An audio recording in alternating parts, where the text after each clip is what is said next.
मिलन हुआ सनकादिक भगवान का और नारद जी का बद्रिकाश्रम में, वो कथा हुई सुख तीर्थ में। हाँ, ये कथा भी सुख तीर्थ में, बद्रिकाश्रम में नहीं हुई,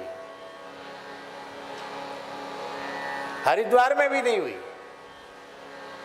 बहुत से लोग कहते हैं हरिद्वार में कथा नहीं हुई, क्यों? मूल में क्या लिखा है ध्यान दें, गंगा द्वार समीपेतु तटमानंद नामकम, मूल में लिखा है।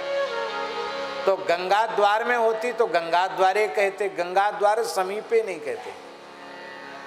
गंगा द्वार माने हरिद्वार, तो हरिद्वार के समीप में बोले ऋषिकेश, ऋषिकेश में कथा बोले, ऋषिकेश में भी नहीं हुई, क्योंकि नाना तरुलता कीर्णम नवकोमल वालुकम, वहां पहाड़ नहीं, वहां पत्थर नहीं, सुंदर गंगा जी की रेती है, सघन वन है, गंगा जी में कोई शब्द नहीं है।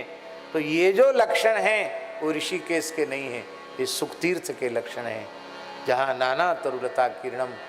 और उस पुराणों के अनुसार माता जी सुखतीर्थ के जो वन हैं उनको आनंद वन कहा गया।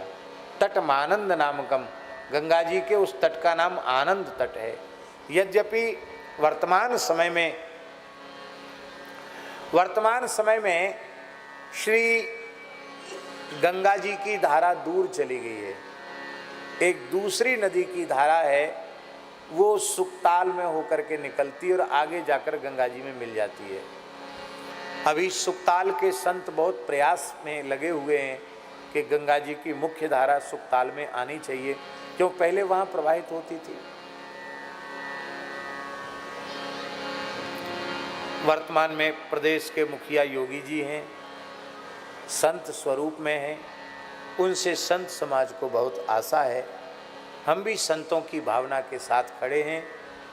श्री योगी जी को और देश के प्रधानमंत्री मोदी जी को सुख तीर्थ की गरिमा महिमा को बचाने के लिए गंगा जी की मुख्य धारा से एक धारा कम से कम उस नदी में आकर के साथ होकर प्रवाहित हो, जिससे सुख तीर्थ में गंगा जी का दर्शन बना रहे, इसकी आवश्यकता है। शासक ही तो तीर्थों के तीर्थत्व को बचाएगा, और कौन बचाएगा? और योगी जी और मोदी जी के समय में सुख तीर्थ में गंगा जी नहीं आई, तो फिर किसके समय में गंगा जी सुख तीर्थ में आवेंगी?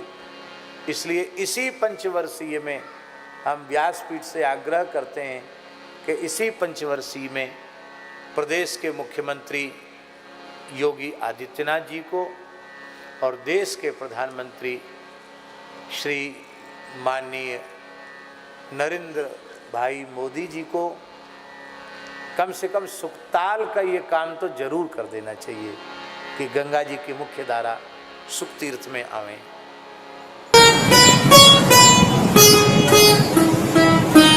श्री सीताराम प्रतिदिन सत्संग एवं दर्शन के लिए श्री महाराज जी के ऑफिशियल चैनल को जरूर सब्सक्राइब करें।